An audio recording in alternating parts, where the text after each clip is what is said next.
Hi everyone, Brain Smoothie here from QC Gaming, bringing you a sort of overview video here about the game Blacklight Retribution. So, it's a fairly new game, it only released in April, and I've got to say, I really love this game. It is quickly becoming one of my favourite first-person shooters ever released.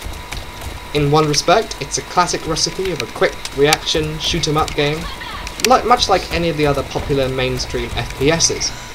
But on another level, it has a very clever sci-fi twist to it, not only in the graphics and the sound, also in the game mechanics too.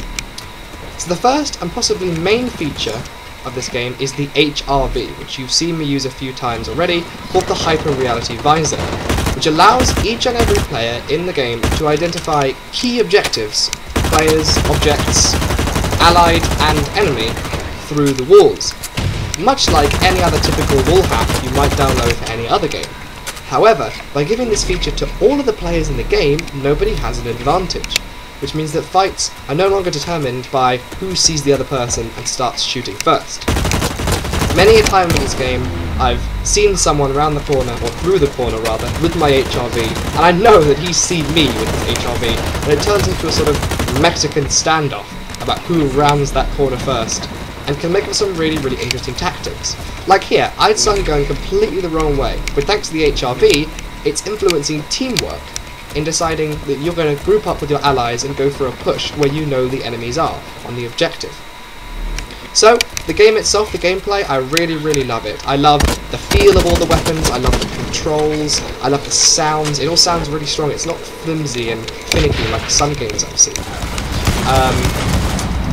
It's just things like, you can't just, like, holding like a light machine gun, suddenly whip a knife out of the middle of nowhere and knife someone. You actually have to switch to your knife, or you get hit with the butt of your gun.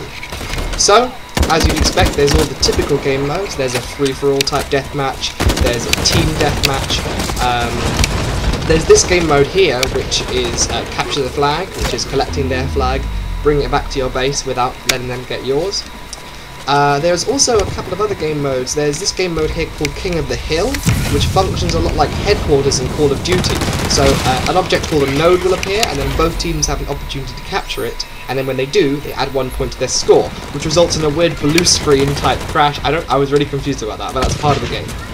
Next, there's something called Siege, which is a lot like, imagine Payload in TF2, except rather than a cart, it's a massive spider tank, which is going to rip your head off. It's a really difficult game mode. The attacking team has a lot of advantages. I was so confused. This is my first game. I was just like, what is going on? I'm just dying. So, then there's Domination, which is like in Call of Duty, except rather than standing on the point, you have to hack it, in quotation marks. This isn't how hacking works, but it's a good touch. I do like it. It means you can't just stand there, you have to commit to it. And then finally, there's of course a winning team and a losing team. And there's a nice little sort of podium finish for the top 3 players on the winning team. I thought it was a nice touch. I think that's quite cool to see the most valuable players on the winning team. I think it's a good touch. So, in-game there's something called combat points, which you earn through getting objectives and all that sort of stuff. And from there you can use your 5 unlockables, which you set, which we'll get to later. Which sort of include things like health refills, ammo refills, and these things they call hard suits. So these cost a lot of combat points because they are a complete menace. Once someone on your team gets one of these, the enemy team is in trouble. These things just tear people apart. They are incredibly immobile. This guy here, he can dance circles around me, there's not really much I can do.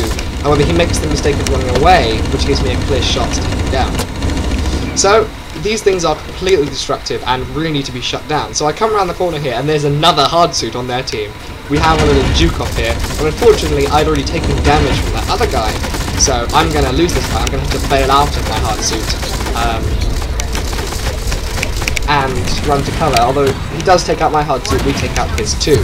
So as you can see, it really takes a lot to stop these.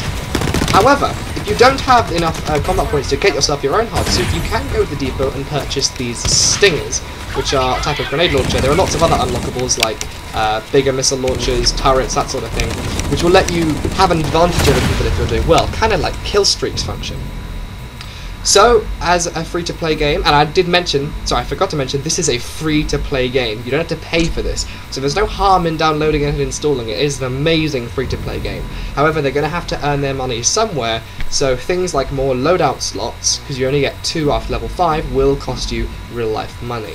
However, if you don't want to pay real life money for things, you can simply use the in-game currency, which is you earn after every match for victories, for defeats, for playing, for getting kill streaks, all that sort of thing, and you unlock new guns by leveling up with experience. Talking about the customization, there is so much you can do. You can change the gun itself, you can change the barrel, you can change the muzzle, the scope, the stock, the magazine, the camo, the little tags, your secondary weapons, you can change your helmet, your armor. There's so many options, and there's like 20, well maybe not 20, there's about 12 different choices for almost everything in this game. The customization is endless, however, everything is timed. If you don't pay the huge amount of in-game money for it, you only get it for maybe a day, which is a really interesting system. But we will see how that works out. Thank you very much for watching, guys. I will see you all next time. Charlie out.